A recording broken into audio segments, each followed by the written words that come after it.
Inbox থেকে পাওয়া এক আপুর দোয়া কবুলের গল্প। ২০২৩ সাল, জীবনের এক কঠিন সময়।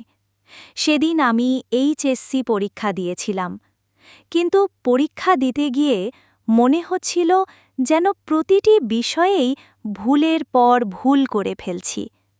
প্রশ্নপত্র হাতে নিলেই মাথা ঘুরে যেত, উত্তর লিখতে গিয়ে হাত কাঁপত, মনে হচ্ছিল সবগুলোতেই বুঝি ফেল করে বসব। মনটা কেমন যেন ভারী হয়ে থাকত।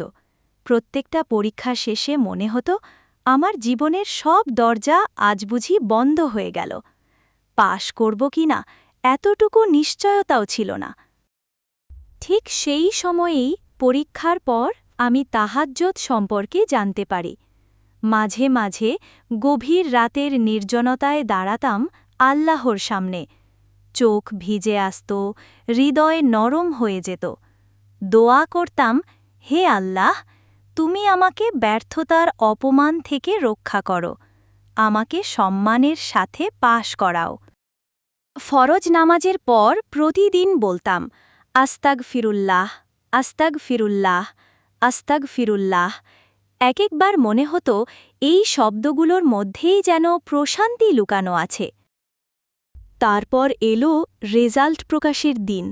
হৃদয় কাঁপছিল, হাত ঘামছিল, মনে হচ্ছিল সবকিছু শেষ হয়ে যাবে আজ।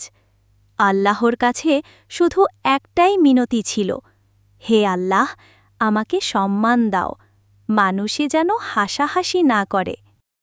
এবং যখন ফলাফল দেখলাম, আমি বাকরুদ্ধ হয়ে গেলাম। আমি যে ভেবেছিলাম ফেল করব, সেই আমি সম্মানের সাথেই পাশ করেছি। আলহামদুলিল্লাহ, আলহামদুলিল্লাহ, আলহামদুলিল্লাহ। সেদিন আমি জীবনের সবচেয়ে বড় শিক্ষা পেলাম। আল্লাহর দরজায় যে কেউ সত্যিকারের কান্না নিয়ে দাঁড়ায়, আল্লাহ তাকে কখনোই নিরাশ ফিরিয়ে দেন না।